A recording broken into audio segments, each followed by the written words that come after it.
আজ থেকে ২০০ বছর পর আমার বাড়িতে, আমার ঘরে যারা বসবাস করবে, যারা আমার জায়গা জমি ভোগ করবে, আমি তাদের চিনি না, তারাও আমাকে চিনবে না। কারণ তাদের জন্মের অনেক আগেই আমি কবরবাসী হয়ে যাব। আর ততদিন মুছে যাবে আমার নাম নিশানা, কবরটাও নিশ্চিহ্ন হয়ে যাবে। আমার সন্তানরা যতদিন বেঁচে থাকবে ততদিন তারা হয়তো মনে পড়লে দীর্ঘশ্বাস ফেলবে, কিন্তু তাদের মৃত্যুর পর তাদের সন্তানরা তাদের যতটুকু মিস করবে, আমাকে ততটুকু মিস করবে না। হয়তো বাবার কবর জিয়ারত করে দোয়া করার সময় দাদার জন্য দোয়া করবে, কিন্তু তার পরের প্রজন্ম আর মনে রাখবে না। প্রায় ২০০ বছর আগে মারা গেছে আমার দাদার দাদা, যিনি আমার পূর্বপুরুষদের জন্য ঘর বাড়ি জায়গা জমি রেখে গেছেন।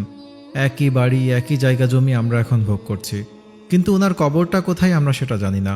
হয়তো আমার দাদার পিতা জানতেন, কিন্তু দাদার পিতা তো বেঁচে নেই, দাদাও বেঁচে নেই।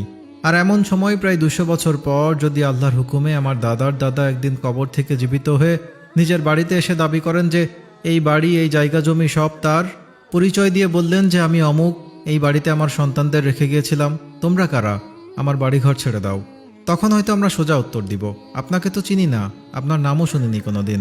কিন্তু দেশে যদি আইন থাকে যে কোনো কারণে মৃত ব্যক্তি যদি আল্লাহর হুকুমে জীবিত হয়ে এসে তার রেখে যাওয়া জায়গা জমি দাবি করে বসে, তাহলে তার জায়গা জমি ফেরত দিতে হবে। তাহলে জায়গা জমি তো ছাড়বই না, বরং পুরো গোষ্ঠী শুদ্ধ একত্রিত হয়ে ওই ব্যক্তিকে পিটিয়ে বের করে দিব। এরপর শুরু হবে মামলা মোকদ্দমা।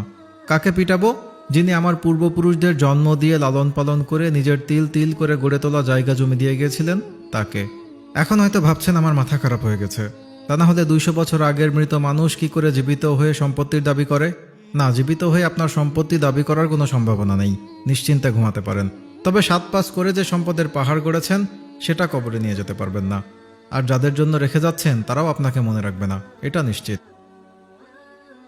অন্যের সম্পত্তি জবরদখল করে ভাবছেন আপনি জিতে গেছেন, সুদ ঘুষ কমিশন বাণিজ্য করে সম্পদের পাহাড় গড়ে ভাবছেন আপনি জিতে গেছেন, তাহলে আপনি আস্ত একটা বোকা লোক। এই শব্দটা ব্যবহার করার জন্য দুঃখিত, ক্ষমা করবেন। কিন্তু চিন্তা করে দেখুন, আমাদের সময় খুব কম, তাই এই সুদ ঘুষ দুর্নীতি ক্ষমতার অপব্যবহার সম্পত্তি নিয়ে বিবাদ এসবের কোনো লাভ নেই। সময় থাকাকালীন ভালো হয়ে কবরের খোরাক সংগ্রহ করুন, এটাই বুদ্ধিমানের কাজ। আসুন নিজেকে সৎ মানুষ হিসেবে তৈরি করি, পরকালের জন্য পুণ্য সঞ্চয় করি, এটাই আপনার প্রকৃত সম্পদ। আল্লাহ তাআলা আমাদের সবাইকে বোঝার তৌফিক দান করুন, আমিন।